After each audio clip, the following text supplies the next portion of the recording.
Image ജനറേഷന് വ്യത്യസ്തങ്ങളായിട്ടുള്ള AI ടൂളുകളുണ്ട്. എങ്കിലും ഒരു situation അനുസരിച്ച് ചിത്രങ്ങൾ തയ്യാറാക്കാൻ റിയൽ ടൈം ജെൻ എന്ന് പറയുന്ന സംവിധാനം ഉപയോഗിക്കാം. ലിയനാർഡോ എയിലെ റിയൽ ടൈം ജെൻ ഒന്ന് നമുക്ക് പരിചയപ്പെടാം. ഇതിനായി ലിയനാർഡോ വെബ്സൈറ്റിനകത്തെ ലിയനാർഡോ ജെൻ എന്ന സംവിധാനം ഒന്ന് ഓപ്പൺ ചെയ്യാം.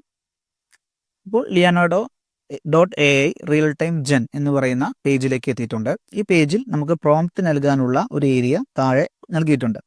ഇവിടെയാണ് നമുക്ക് പ്രോംപ്റ്റ് നൽകേണ്ടത്. ഇവിടെ നമുക്കൊരു സിറ്റുവേഷൻ തയ്യാറാക്കി നോക്കാം. ഒരു മഴയുള്ള ദിവസം കാട്ടിലൂടെ ഒരു കടുവ നടന്നു പോവുകയും പാലത്തിന് മുകളിൽ ഇരിക്കുകയും താഴെയുള്ള റിവറിൽ കടുവയുടെ റിഫ്ലക്ഷൻ കാണുകയും ചെയ്യുന്നു. കടുവ അത് തൊടാൻ ശ്രമിക്കുന്നു. ഈ ഒരു സന്ദർഭത്തിന്റെ തുടർച്ചയായിട്ടുള്ള സീക്വൻഷ്യൽ ഇമേജുകൾ എങ്ങനെ തയ്യാറാക്കാമെന്ന് നോക്കാം. ഇതിനായി ആദ്യമായി ഇവിടെ നമുക്ക് എ റെയിനി ഡേ എന്ന് നൽകി നോക്കാം. A rainy day rainy day എന്ന് നൽകിയാൽ ഉടനെ തന്നെ നമുക്ക് കിട്ടുന്നത് ഒരു മഴയുള്ള ഒരു സന്ദർഭമാണ് കാണിക്കുന്നത്. ഇവിടെ നമുക്ക് വേണ്ടത് ഒരു ഫോറസ്റ്റ് ആണ്. അപ്പോൾ A rainy day in A forest എന്ന് ടൈപ്പ് ചെയ്യാം. ഇപ്പോൾ മഴയുള്ള ദിവസത്തെ ഒരു ഫോറസ്റ്റിന്റെ ചിത്രം നമുക്ക് കിട്ടിയിട്ടുണ്ട്. ഈ ചിത്രം നമുക്ക് ആവശ്യമുണ്ട്, അതുകൊണ്ട് ഇത് ഡൗൺലോഡ് ചെയ്യാം. ഇതിനായി ഇവിടെ റൈറ്റ് സൈഡിൽ ഡൗൺലോഡ് ഐക്കൺ ക്ലിക്ക് ചെയ്ത് ഡൗൺലോഡ് ചെയ്യാം. തുറന്നു വരുന്ന ഈ ജാലകം ക്ലോസ് ചെയ്യുന്നു. ഈ ഫോറസ്റ്റിലൂടെ ഒരു കടുവ നടന്നു പോകുന്നു.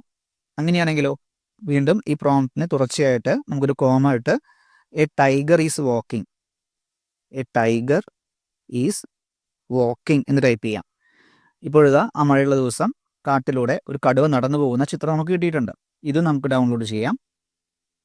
ഓക്കെ, ഇതൊരു ബാംബു ഫോറസ്റ്റിലൂടെയാണെങ്കിലോ വീണ്ടും ഈ വാക്കിംഗ് കഴിഞ്ഞ് നമ്മളൊരു കോമ ഇടുന്നു. Through A bamboo forest, through A bamboo forest. ഇപ്പോൾ കടുവ ഒരു ബാംബു ഫോറസ്റ്റിലൂടെ നടന്നു വരുന്ന ഒരു ചിത്രം നമുക്ക് ലഭിച്ചിട്ടുണ്ട്. ഇതും ഡൗൺലോഡ് ചെയ്യാം. ഇങ്ങനെ തുടർച്ചയായി പ്രോംപ്റ്റുകൾ നൽകിക്കൊണ്ട് തത്സമയം ചിത്രങ്ങൾ നമുക്ക് ജനറേറ്റ് ചെയ്യാൻ റിയൽ ടൈം ജെന്നിൽ സാധിക്കും. നിങ്ങൾ ഇത്തരത്തിൽ തുടർച്ചയായി പ്രോംപ്റ്റുകൾ നൽകിക്കൊണ്ട് ഈ ഒരു സിറ്റുവേഷൻ ഒന്ന് കംപ്ലീറ്റ് ചെയ്ത് നോക്കൂ.